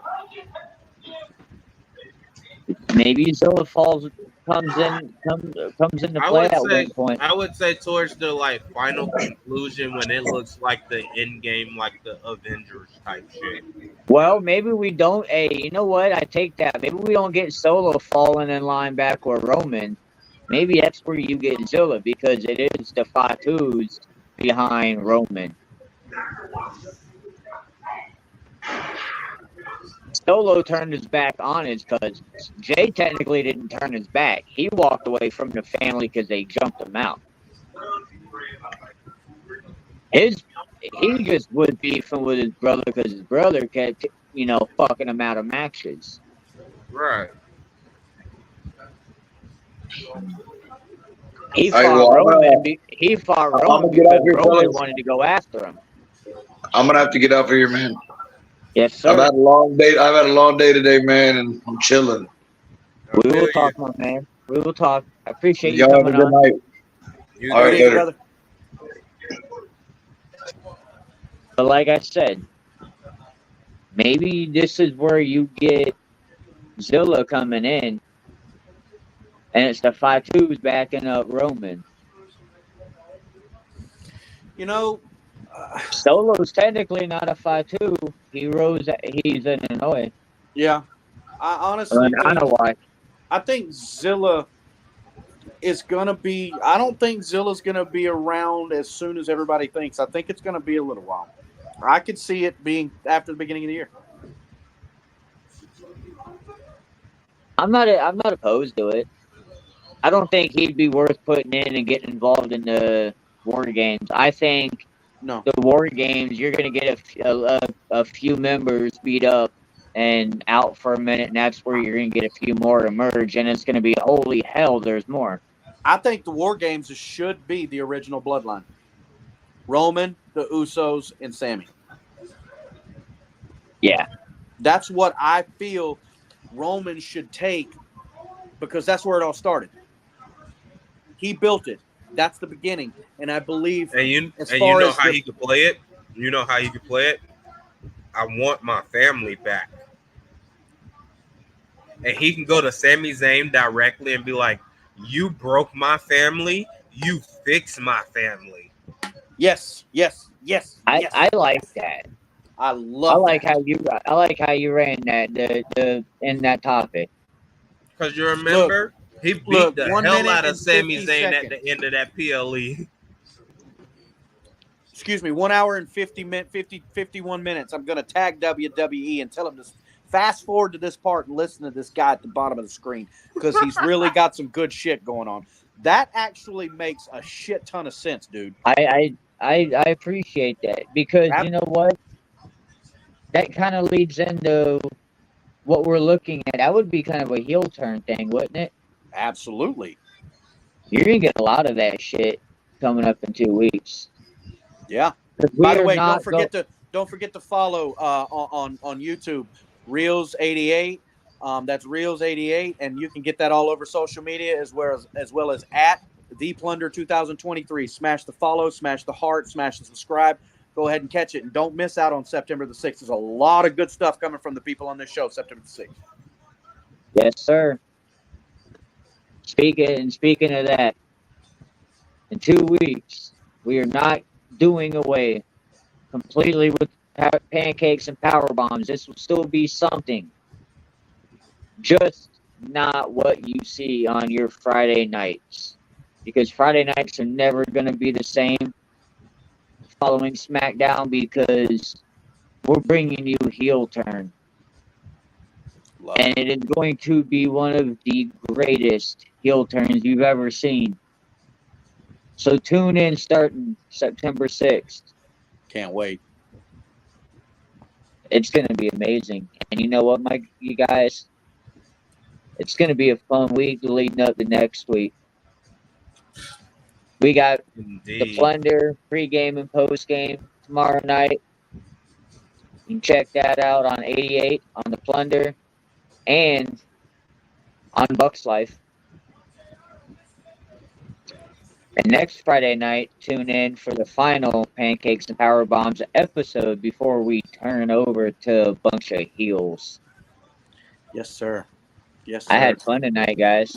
Dude, I it was did a great too. it was a great show. We had a lot to talk about, even though we did a show on Monday, which we do the pre on Monday. We do it before Raw, so we were able to give our reactions to everything that happened. But there was a lot of stuff to go down. We covered a lot of content. Thank you for bringing that up, because Monday is the final pre-Raw episode before we go straight down to one show. You beat me to it. You're right. Thank you. You know what? That's exactly where I was going. but yeah, so you know it's been what? a great show Monday, with a lot of content. But I really want to do a shout out. I did this off camera. Guys, if you've watched us since we started at the Plunder, Trevor, this even goes to you. We started our venture as putting on a show for people a little over a year ago. And we were talking about it earlier at how we just look like a couple of dumbass dudes sitting there bullshitting our perspectives back and forth off of each other. And when we created Pancakes and Powerbombs, it was because we not only have a love for football, but we have a substantial love, and I honestly feel a more in-depth knowledge of the wrestling business than we could also all fathom of how much football we need to know. You know, we all know the game, but the fundamentals of the NFL is a whole different ball game. But wrestling, I think, is such an easy thing for people to relate to once you follow it enough. And that being said, we bring a simple product out. Football and wrestling, two of the most popular physical sports in American history. Yes, sir. Okay? Without these sports, we wouldn't be here. Without the creative knowledge, experience, and intelligence into what we've got going on as well. And look, this is to no means saying he's the best or he's perfect, but shout out to Buck Dad, because without him, our platform would not be what it is today. I run my mouth, and that's what I do. He's pretty smart at running his mouth. See, even over a year, I still can't figure out which direction to point to get it right with these inverted cameras. But don't feel bad. I do the same shit. I'm just you know, at least you've got a finger to straighten out. Yeah, but you know, the only thing is, whoever is on the bottom, it's not that it's great that they're on the bottom, but it's easy because I can just, and I'm never wrong. I'm like, shit, no, that way. Yeah, I'll go to the point who's next to me, and I'm like this, and I'm like, wait. Look, we're gonna acknowledge our chief here. We're gonna acknowledge our chief. We're gonna give him the horns. I can't give him the one. I can't give him the one. I got to give him the twos. I got to give you the twos, bro. But I'm gonna give you your flowers, everybody out there. Please, if you've seen this live, if you're hearing this, go comment, appreciate Buck Dad, because without Buck Dad, we would just be a couple of guys with some shitty ass backgrounds of some dirty laundry or an old dirty ass window blind, you know, running our mouths for 2 hours. So thank you, Buck Dad. Not that dirty. Look, Trevor, actually, you keep your house pretty clean. But one thing you need, the fire chief will have an issue with that flap open on that breaker box back there. Listen, we had to fix some shit, okay? We noticed that. There's some fireworks going on. And hey, and how do you know that's not just a backdrop of one open? Because it was closed earlier. Yeah, well, maybe he had a photo of it being open. Maybe he just uploaded it by accident. Look, he taught me a little bit this show about being very attentive. Hey, I get it. But you yeah, know what, thank you, guys? Bugdad. Thank you, Bugdad, for bringing your experience and having the ambition to not only see what needs to be done, but taking the bull by the horns and creating this format with you, with the way you bring the lives to the table, with the backgrounds, with the descriptions, with the topics, with the way you pour it out there. I really want to thank you. We would Nah, not be hey, here if it wasn't for you. nah, and straight up, bro, thank you for, wanting it. It really started with the plunder.